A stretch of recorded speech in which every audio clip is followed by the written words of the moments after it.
बात कर रहे हैं हम किसकी? रेफरेंस सर्कल की।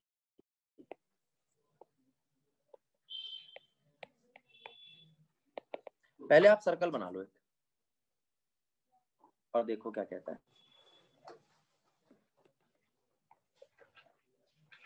इस सर्कल में आपके पास दो एक्सिस है, एक एक्स और एक वाई है।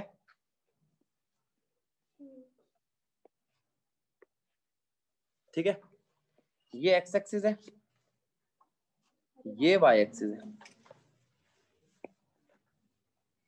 अब क्या करें? अब एक्स एक्सिस और वाई एक्सिस में हम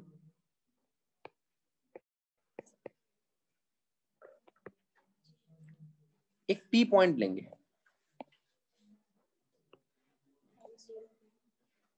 पी पॉइंट इस एंगल से यहां पर इनिशियल एंगल पे बैठा हुआ है। इस एंगल को मैंने बोल दिया फाई नॉट। ठीक है, अगर प्रोजेक्शन एक्स एक्सिस की हो,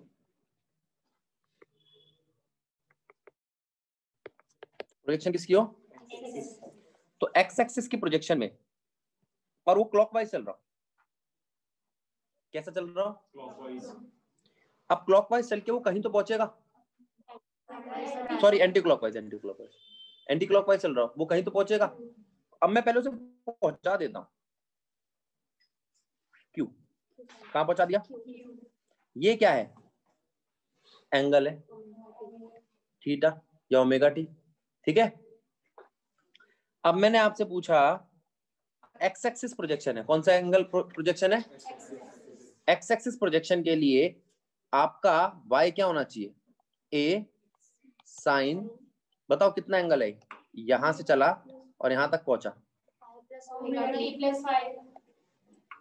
omega T plus phi nought. ठीक है, गलत है? और x के लिए क्या है?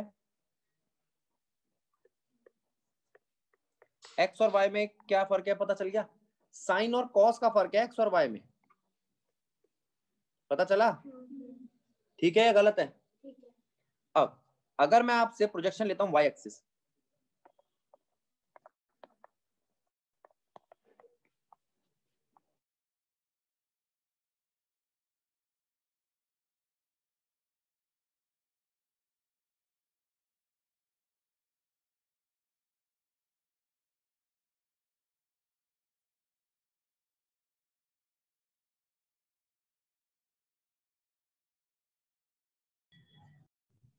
अब मैं इसको ये लिख सकता हूं omega T plus phi nought minus 90, खत्म कहानी। अब हम इसमें कभी परेशानी नहीं होंगे, हम एक्स एक्सिस और वाई एक्सिस को ऐसे देखेंगे। लेकिन ये तो क्लॉकवाइज, एंटी क्लॉकवाइज के लिए, अभी क्लॉकवाइज के लिए और अलग से सोचना पड़ेगा। हम एंगल देखेंगे हम तो कि क्या बैठ रहा है, उसके हिसाब से अपने आप बनाएंगे। लेकिन वो जो पी से क्यू में लेता हूं ना, उसका क्यू लेना पड़ेगा आपको दिमाग में। ठीक है, क्योंकि जो क्वेश्चन है उसमें क्यू देता ही नहीं हो, वो कहता पूरा चक्कर काट लो, इसलिए वो ओमेगा टी ले रहा है। एनसीईआरटी, एनसीईआरटी की ओमेगा टी ले रहा है, वो भी बताऊंगा मैं। राघव ये बात समझ में आई? हाँ गई सर, बस 90 डिग्री का डिफरेंस आ जाता है। अब इस बात को समझो बेटा, अगर मैं इसको क्लॉकवाइज लेता हूं और पी को यहां रखता हूं फिर से,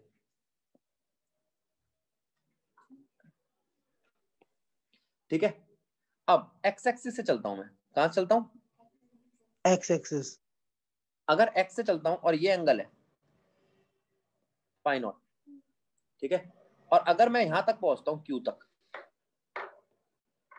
तो क्यू तक का एंगल कितना होगा? Phi nought plus omega T. मैं चला कहां से हूं? एक्स से कि पी से? चला तो पी मैं से। पी से हूं, पी से चला हूं, लेकिन मैंने देखना एक्स से चालू किया, तो उस फाई नॉट को ऐड करूं कि सब्ट्रैक्ट? सब्ट्रैक्ट। तो यहां पर जो इक्वेशंस बनेगी वो क्या बनेगी?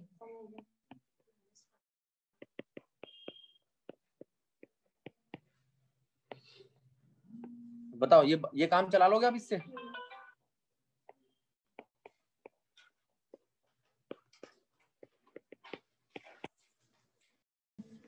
अब इस वाली इक्वेशन में हमने क्या किया? इस वाली इक्वेशन में हमने यहां से लेके यहां तक एंगल चलाया। अब एक बार इसका एरो देखो इस एंगल का, और इसका एरो देखो, सेम है कि उल्टा? इसलिए फाइव मेरा उल्टा है। ठीक, कोई गलत या सही है?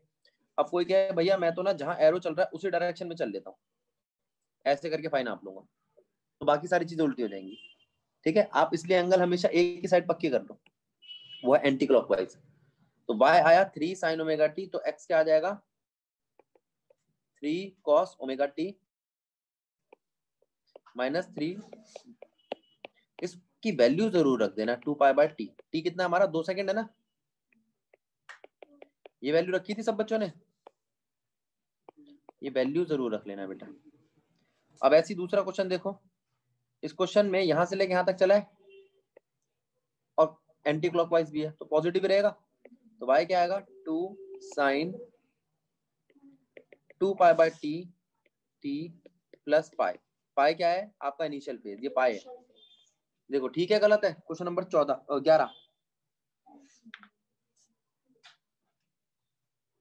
समझ आई? बोलो। अगर वो रिमेनिंग पोर्शन को ए वाले में हम फाइल ले लेते तो इस वाले को, तो मेरे को फिर ऐसे जाना पड़ता, तो या तो मैं वहां पर उसकी वैल्यू नेगेटिव ले लेता -90, -90 भी ले सकते हो, लेकिन फिर वो माइनस का माइनस प्लस हो जाएगा क्योंकि डायरेक्शन हो जाएगी, +90 लिया जाएगा, डायरेक्शन भी अपोजिट और जो तेरा ये घूम रहा है ये भी अपोजिट, +90 कह सकते हो। मैंने माइनस कर दिया, ये गड़बड़ कर दिया। अब जरा एक बार इस इक्वेशन को देखो बेटा, वो कहता है प्लॉट करो कॉरस्पॉन्डिंग रेफरेंस सर्कल्स, एक कर लो कोई भी, 4 ऑप्शन है, चारों में से कोई भी एक सॉल्व कर। इस क्वेश्चन में आपको -2 दे रखा है, जो कि नहीं हो सकता रेडियस। किसी सर्कल का रेडियस नेगेटिव कैसे हो सकता है? तो नेगेटिव आपको साइन के अंदर लेना पड़ेगा। आई बात समझ में? ये बात समझ में आ गई ना? अच्छा, तो इसका मतलब आपके ओमेगा टी आपका नेगेटिव होगा। ओमेगा टी क्या है? ओमेगा लिख दो आप 3 के बराबर, 2 पाई बाय टी, वहां से टाइम मिल जाएगा। इस वक्त आपका जो ओमेगा है वो 3 है, वो 2 पाई बाय टी के बराबर रख दो, क्या आ जाएगा? ये नेगेटिव साइन नहीं होना चाहिए, याद रहेगा? यसलियत में 2 negative sine 3t plus pi by 2 है, तो साइन आपका एंगल नेगेटिव साइन आपका एंगल के लिए हो सकता है, लेकिन इसके लिए नहीं हो सकता, रेडियस नेगेटिव नहीं हो सकता। खत्म कहानी। इसमें एक चीज का ध्यान रखना है, ट्राई करना क्वेश्चन नंबर 12, फिर मैं आगे चलता हूं। एक्सप्रेशन फॉर के,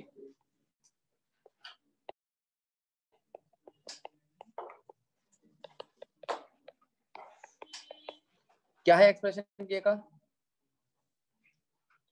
वो कहता है F होता है मास इनटू एक्सेलरेशन।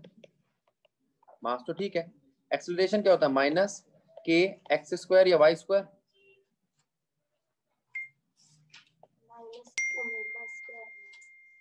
अब एक तो ये आ गया और minus omega, sorry omega square, अब ठीक है, ओमेगा स्क्वायर बाय, और एक F क्या होता है? माइनस के। इन दोनों को इक्वेट करना,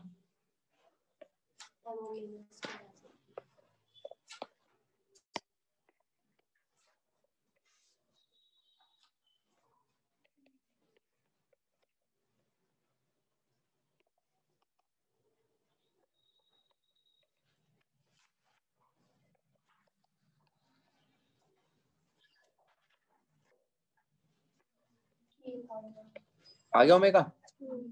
और यहीं से अगर आपको ओमेगा को मैं 2 पाई बाय टी कह दूं तो क्या आएगा? टी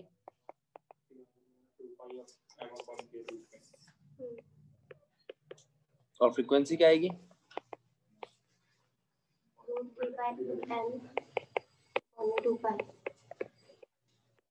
ठीक, टाइम पीरियड है, फ्रीक्वेंसी है आपके पास, ठीक है।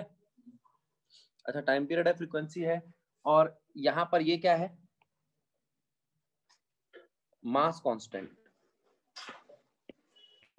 एक और नाम इनर्शियल कांस्टेंट, इनर्शिया करता है। और ये क्या है? स्प्रिंग कांस्टेंट, ठीक है। अब मुझे टाइम पीरियड निकालने होंगे, फ्रीक्वेंसी निकालनी होगी, के निकालना होगा गिवन एग्जांपल्स का। अब ये एग्जांपल स्टार्ट करते हैं। आपको टाइम पीरियड और फ्रीक्वेंसी के लिए एक्सप्रेशन निकालना है, लेकिन किस में? पहला इन सिंपल पेंडुलम, पहले सिंपल पेंडुलम देख लो।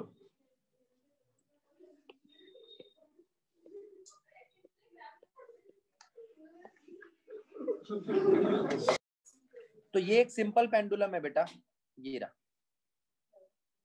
Simple pendulum. इसको क्यों बोलते हैं सिंपल नहीं है? क्योंकि टिक टॉक करता है, मतलब 2 सेकंड का टाइम लेता है। 1 सेकंड का टिक, 1 सेकंड का टॉक, आना जाना जो है सिंपल पेंडुलम का वो 1-1 सेकंड का होता है। कितने सेकंड का होता है?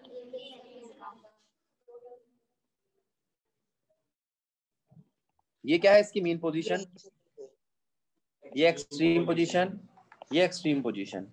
अब बात को समझो, यहां लग रही है इस धागे में टेंशन, वो तो लगती है। यहां लग रहा है इसका वजन, वेट, mg। अब इसके यहां पर है थीटा, अब यहां पर क्या है mg cos थीटा, और वापस लाने के लिए कौन रिस्पॉन्सिबल है? mg का साइन थीटा। ठीक है, गलत है? तो मैं आपसे पूछ रहा हूं यहाँ पे वापस लाने वाली फोर्स या रीस्टोरिंग फोर्स क्या है?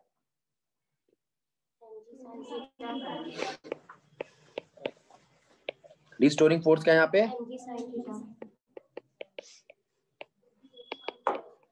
mg sine theta. ठीक है, for small angle, small angle के लिए साइन थीटा को मैं लगभग बराबर ले सकता हूं थीटा के। ठीक है, अब आप कह सकते हो एफ हो गया आपका एम जी थीटा। अच्छा, थीटा का मतलब तो एंगल होता है, और एंगल का मतलब आर्क अपॉन में रेडियस।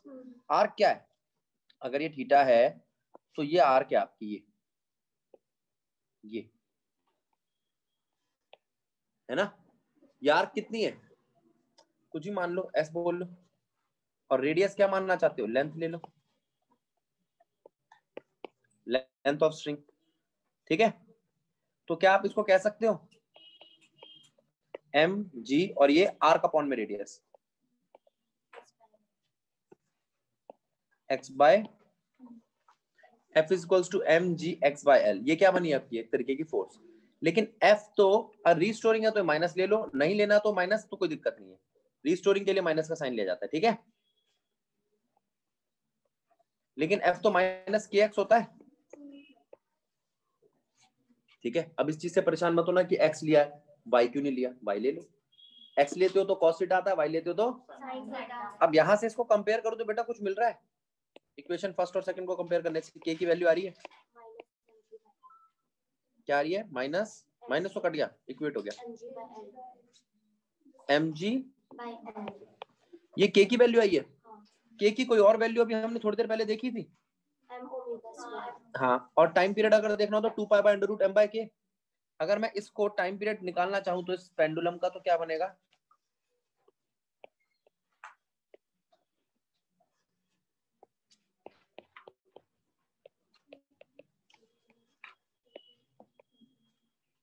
टू पाई ठीक है, एम ठीक है, और नीचे क्या आएगा? एम जी बाय एम से एम कट जाएगा, तो वैल्यू क्या आएगी?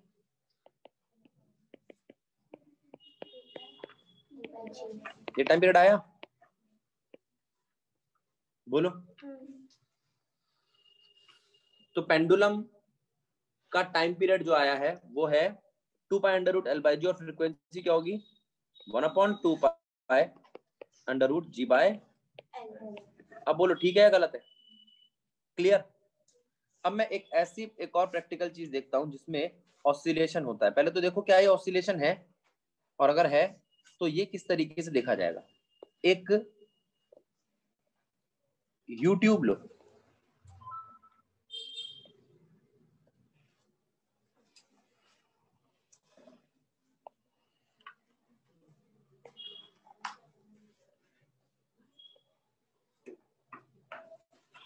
ठीक है, घटिया यूट्यूब बनाई मैंने, किसी भी एंगल से यू नहीं लगा। अब मान लो इसमें लिक्विड यहां तक भरा हो, तो इसकी लेंथ है, पूरी लेंथ कितनी है भैया? Capital L. टोटल लेंथ कितनी है?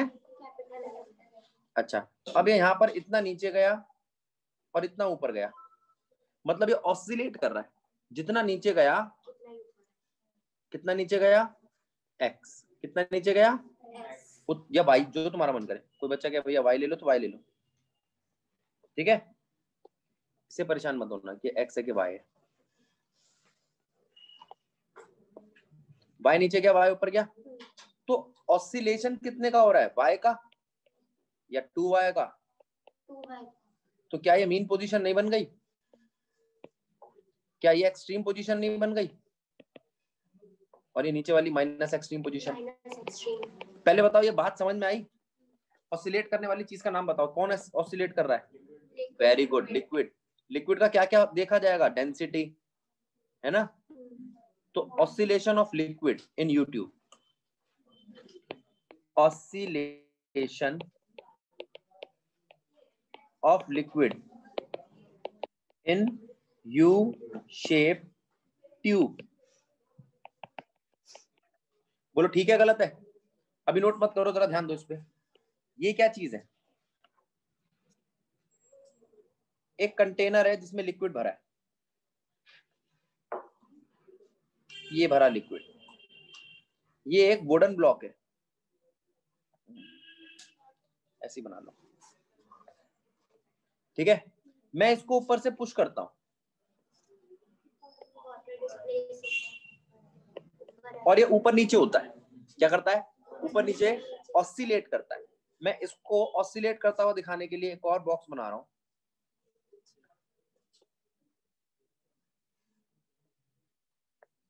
तो आप बता सकते हो कितना ऑसिलेट हुआ है? ये कितना है? अब 2y तो नहीं है इस बार, 2y तो नहीं है। अच्छा, तो ये भी ऑसिलेट कर रहा है। फोर्स पैदा करिए आपने कोई। हाँ, अब मेरी बात सुनना, जब पेंडुलम ऑसिलेट करा था तो आपने कौन सा फॉर्मूला लगाया? mg का, mg sin theta, restoring force का। कहां से आया? न्यूटन्स लॉ ऑफ मोशन से, एनएलएम से, हमारे चैप्टर से। जब लिक्विड ऑसिलेट कर रहा है तो लिक्विड ऑसिलेट कर रहा है, उसका फॉर्मूला लगा लेंगे, जो भी ऑसिलेट करेगा लिक्विड जितना। इसमें जो ऑसिलेशन है वो किससे आएगा? आर्किमिडीज से नहीं आएगा। दो अलग अलग डेंसिटी नहीं है, एक डेंसिटी मुझे इस डब्बे की लेनी पड़ेगी, एक डेंसिटी पानी की लेनी पड़ेगी, वो सोचना पड़ेगा, ठीक है। बात समझ में आई? ये क्या है? ऑसिलेशन ऑफ, ऑसिलेशन ऑफ, कुछ भी बोल लो, वुडन ब्लॉक बोल लो, इन लिक्विड, ठीक है। एक और ऑसिलेशन देखो, मैंने एक ऐसा कंटेनर लिया, एक एयर चैम्बर लिया जिसमें एक नेक है, और उसको नीचे ऐसे कंटेनर के साथ जोड़ दिया जिसमें एयर भरी हुई है। इसमें क्या है? यहां पर एक बॉल रखी, ठीक है, वो ऑसिलेट करती है यहां से यहां तक और यहां तक। तो जब वो ऑसिलेट करती है तो कितना ऑसिलेट करती है? y, y नीचे y ऊपर, ठीक। तो ये बन गई मीन पोजीशन, नीचे वाली नेगेटिव एक्सट्रीम और ऊपर वाली, और चेंज क्या हो रहा है यहाँ पर?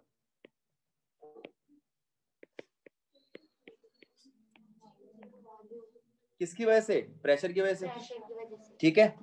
ये तीन एक्सप्रेशन हमें, बात कर रहे हैं हम oscillation of wooden block in liquid, ठीक है। चलो अब यहां पे हमें करना क्या है? ये एक वुडन ब्लॉक है,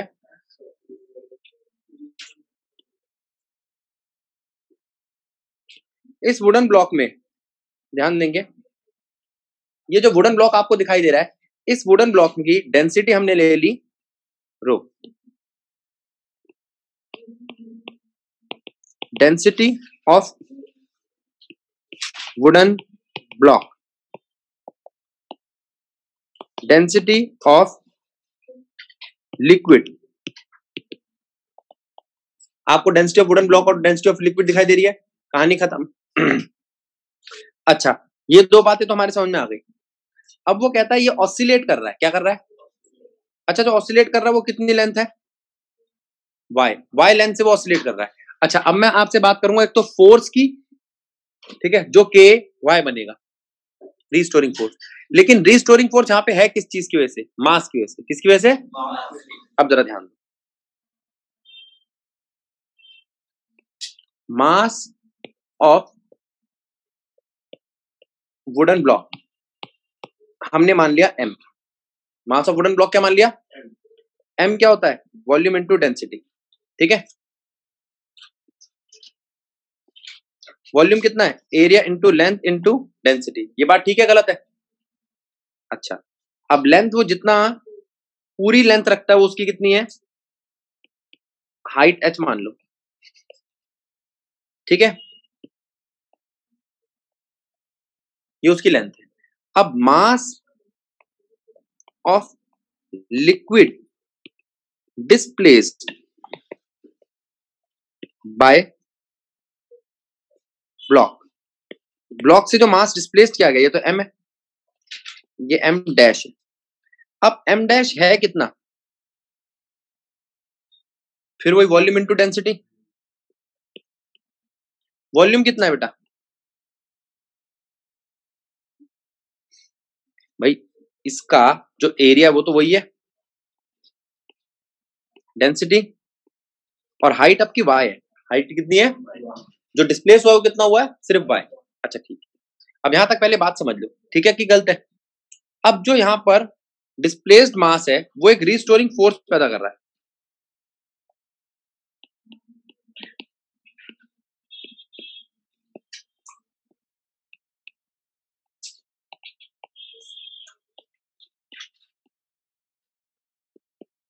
ठीक है, अब जो ये रीस्टोरिंग फोर्स डिस्प्लेस मास से पैदा की गई है वो है m।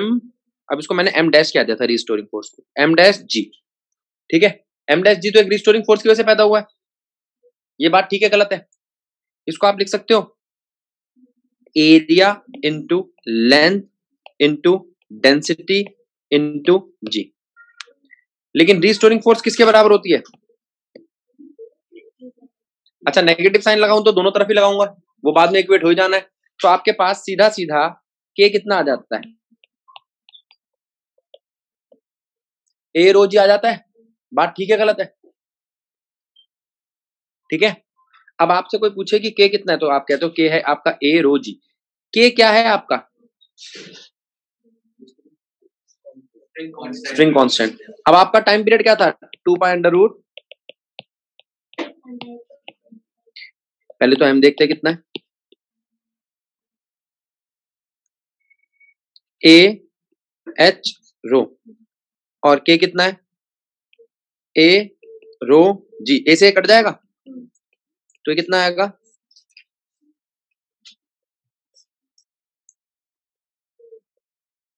ये बात समझ में आई? अगर इससे फ्रीक्वेंसी निकालनी हो तो निकाल लोगे? करो। अब देखो, अब इस केस में क्या कहता है? कहता है एक ना चैम्बर है जिसमें एयर भरी हुई है और उसके अंदर ये ऑसिलेट कर रहा है। जरा देखो, ये नीचे जाता है बबल, ये ऊपर जाता है बबल। ये बबल जो ऑसिलेट कर रहा है ये कितना ऑसिलेट करेगा? ठीक है, इसमें y का डिस्प्लेसमेंट आ रहा है। कितना डिस्प्लेसमेंट आ रहा है? अब मेरी बात सुनो, एक बबल ऑसिलेट कर रहा है, वो बबल आपको यहां दिखता है, फिर यहां दिखता है, फिर यहां दिखता है और ये ऑसिलेट करता है। बात को समझना, ये जो बबल आपका ऑसिलेट कर रहा है इस बबल में चेंज इन वॉल्यूम आ रहा है। क्या आ रहा है? क्या आ रहा है? पहले हम देखते हैं चेंज इन वॉल्यूम वो आ रहा है। तो मैंने कहा वो चेंज इन वॉल्यूम मुझे यहां दिखाई दे रहा है। अब ये चेंज इन वॉल्यूम है कितना? Delta B. अच्छा, अगर मैं आपसे कहूं कि ये तो एरिया है ए, एरिया ऑफ क्रॉस सेक्शन, और हाइट है y, तो चेंज इन वॉल्यूम कितना हुआ?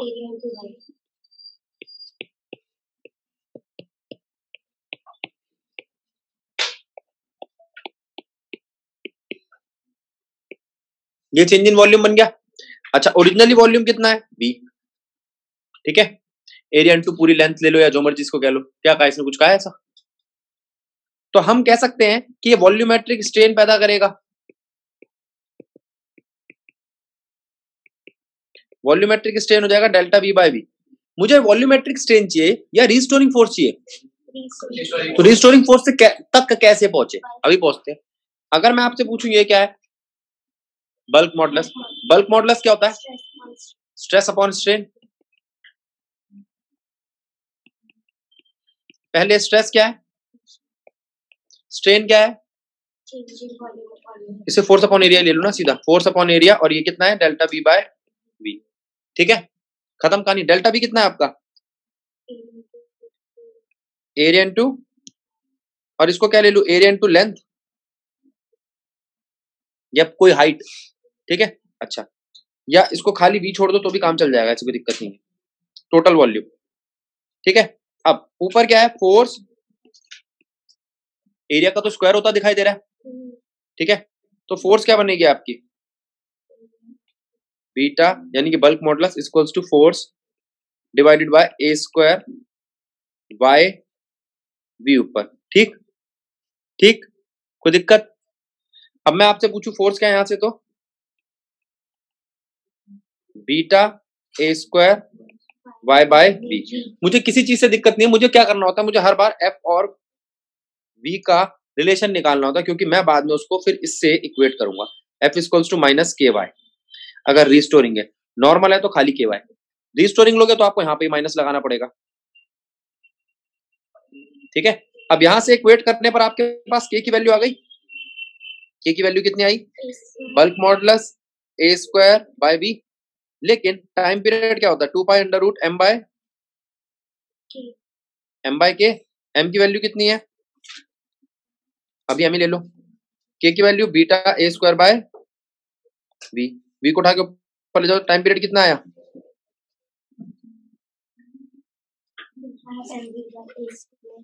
अब इसमें किसी चीज की वैल्यू चेंज करना चाहो, जैसे मास को इसके साथ वॉल्यूम के साथ मल्टीप्लाई करके कुछ बन रहा है, नहीं बन रहा, अभी तो खैर दिख नहीं रहा। अगर कुछ चाहो तो वहां पे चेंज कर लेना, वरना ये हो गया आपका आंसर। ठीक है, या अगर वो कोई क्वेश्चन में कहता है कि इसको इस इक्वेशन को वहां तक ले जाओ, तो वहां तक ले जाना। यहां तक बात समझ में आई? अब यहां से फ्रीक्वेंसी भी निकाल लोगे, 1 अपॉन टाइम पीरियड। इसको समझो, फिर हम आगे बढ़ते हैं। Types of oscillation.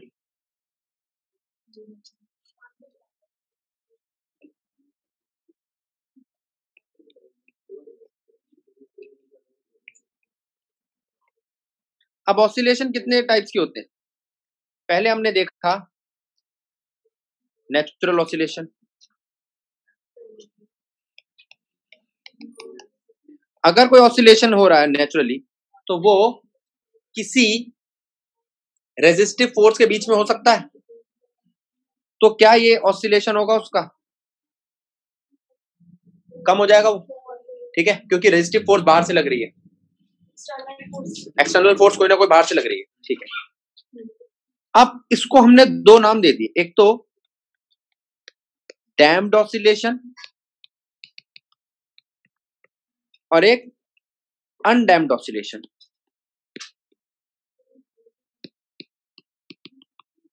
पहले आप डैम्प्ड ऑसिलेशन को समझो। ये ऑसिलेशन देखो, एक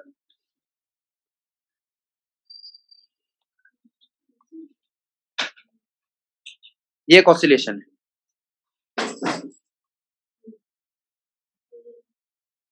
कम हुआ,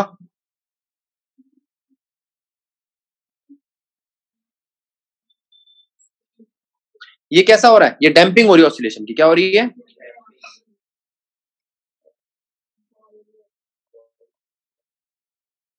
डैम्पिंग हो रही है ऑसिलेशन की। ये अनडैम्प्ड ऑसिलेशन है।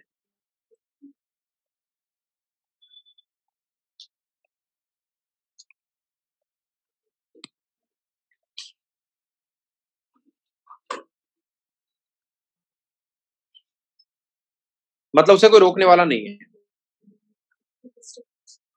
अच्छा, अगर मैं कहूं कि मैं किसी डैम्प्ड ऑसिलेशन को बाहर से एक्सटर्नल एजेंसी लगाकर अनडैम्प्ड बनाने की कोशिश करूं, तो वो कहलाएगा मेंटेन्ड ऑसिलेशन। ऐसा ऑसिलेशन जिसको हमने मेंटेन किया, ठीक है, जिसके एम्पलीट्यूड को हम मेंटेन करते बैठे।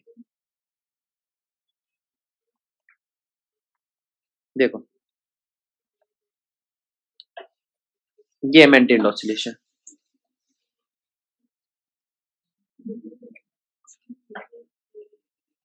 क्या ये मेंटेन्ड है? ठीक है भाई, ये गिर रहा था, असली तो ऑसिलेशन ये था, लेकिन इसको बार बार, असली ऑसिलेशन ये था, ये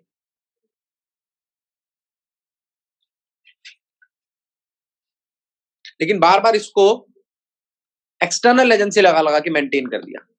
जैसे मैंने आपसे कहा, आपने स्कूटी चालू की, 40 की स्पीड ले जाए और इंजन बंद कर दो, तो वो डैम्प्ड ऑसिलेशन है, धीरे धीरे धीरे धीरे करके उसकी स्पीड कम हो जाएगी।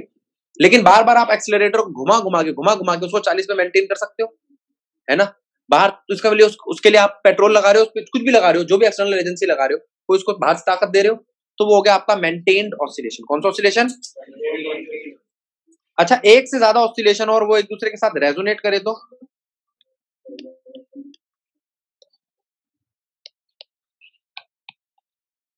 या रेजोनेंस ऑसिलेशन, मतलब कई सारी वेव्स हैं जो एक दूसरे के साथ जुड़ गए। जैसे मान लो ये है, ये एक ऑसिलेशन था, ये एक ऑसिलेशन था, ये जुड़कर एक बड़ा ऑसिलेशन बन गए।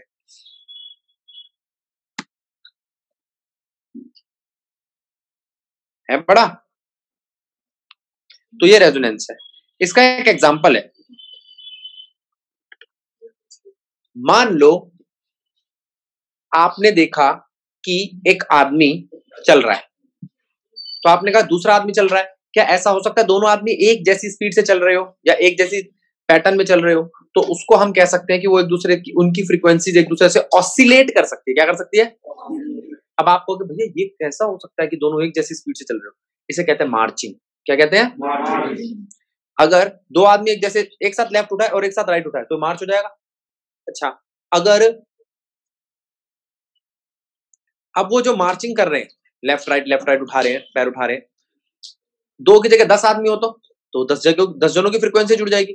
अच्छा, अगर 1000 आदमी की पूरी बटालियन हो और वो जा रही हो, मार्चिंग कर रही हो, तो क्या 10 हजारों का एक साथ पैर पड़ेगा? हाँ, तो ऐसा हो सकता है कि जमीन वाइब्रेट करने लगे, करती है। अब आपने ऐसा पिक्चर बाहुबली में देखा होगा, वो सब एक साथ ऑसिलेट करते हैं, है ना। तो वो जब उसका अभिषेक हो रहा होता है, गिर जाता है सामान उमान, ठीक है। तो अब आपने देखा कि अगर ऐसा किसी पुल पे हो तो पुल गिर जाएगा। तो उसके लिए कमांड होती है ब्रेक मार्च। मार्च को तोड़ो, मार्चिंग मत करो, फ्री स्टाइल में चलो, ठीक है। सावधान विश्राम सुना है ना आपने? सावधान मतलब अब सब एक जैसे स्टेप चलेंगे।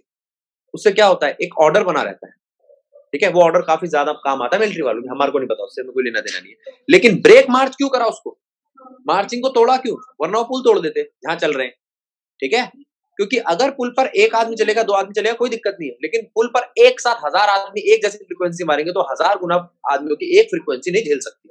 हाँ, लेकिन वो 1000 आदमी एक साथ जा रहे हो उस पुल के ऊपर से तो कोई दिक्कत नहीं है, अलग अलग स्पीड से, अलग अलग फ्रीक्वेंसी से एक साथ मारते तो पुल टूट जाता। तो पुल पे चलते वक्त ब्रेक मार्च क्यों किया जाता है? जिससे फ्रीक्वेंसी रेजोनेट ना करे, ऑसिलेशन जो हो रहा है वो रेजोनेट ना करे।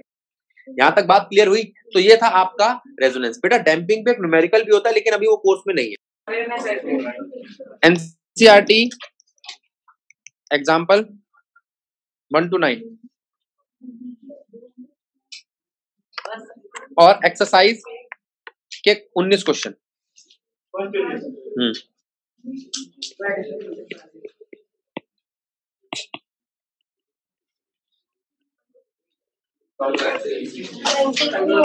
ठीक है।